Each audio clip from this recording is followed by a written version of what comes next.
In this, the final installment of our Hallo-Week Geek Cram sessions, we're going to be talking about Scream. Scream is a self-aware horror flick and intentionally plays into slasher movie cliches. It's awesome. I'm Diana DeKylo. And I'm Michael Nixon, and this is Geek Crash Course. You tricked me into it.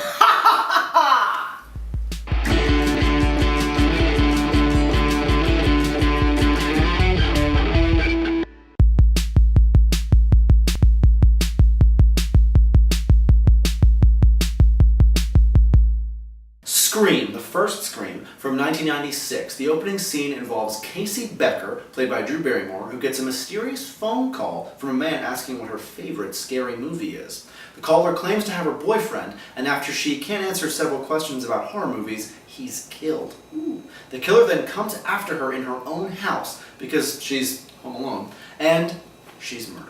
Sidney Prescott is another high school girl around whom the Scream series revolves, is waiting for a friend to arrive when she gets a similar threatening phone call. The killer attempts to attack her, but she escapes, and then her boyfriend Billy shows up to comfort her. News of the murders makes its way around the town and into the media. We meet a bitchy reporter played by Courtney Cox, and then the school closes down in the wake of the gruesome murders. Someone throws a party, of course, because school is closed and the murderer in his creepy Scream mask shows up again. Sidney and her boyfriend get it on at the party. Several people die, and then it's revealed that Billy, her boyfriend, is actually the murderer with his buddy as an accomplice. Turns out they're trying to kill Sidney and blame it on her father because of an old grudge. It involves, her father slept with Billy's mother. Sidney has a super badass moment where she kills Billy by shooting him in the face. In 1997's Scream 2, Sidney Prescott is now a college student. Someone begins a copycat killing spree using the same creepy mask. The killer is again someone Sidney knows, again has an accomplice, and again gets shot in the face. In 2000, Scream 3, Sidney Prescott goes to Hollywood because someone in the Scream mask is killing the cast of Stab 3, the newest Hollywood horror film. The killer finds her and lures her to a Hollywood mansion where the killer is revealed to be Sidney's half-brother. Yeah, it's like a soap opera. Sidney, surprise, surprise, kills the murderer by stabbing him. New killing. 3. Believing the murders are behind her and she can go on with her normal life, thinking the movie trilogy's over, she goes off into the sunset. Except Scream 4 in 2011.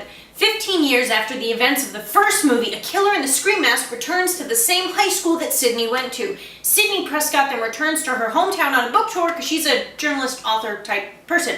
She's then implicated as a suspect in the murders, meaning she can't leave town until the actual killer is found or until the end of the movie. Now, Courtney Cox returns as the reporter and with the help of 2 high school nerds, realizes the killer is murdering based on the rules of movie remakes. Based on these kind of silly rules, they know the killer will show up at the party being thrown by local kids that night. After more deception, the killer is revealed to be someone that Sidney knows. Again. With an accomplice. Again. And Sidney kills him. Again. And then the movie comes to a close. Again. Now, Wes Craven is contractually tied to Screams 5 and 6 should they decide to make them. It's kind of a scream. Scream is the highest grossing slasher film in the US in unadjusted dollars. Homework. All of them. Avoid. All of them. That's it for our Hallo-Week Geek Cram sessions. It was a scream. We're glad you saw all the episodes. Sadly, we've reached our final destination. Yes! Nice! Wait! Oh! Facebook. Twitter. Website. GeekCrashCourse.com. Write in. That's it. Thanks for watching. See you next week on Geek Crash Course.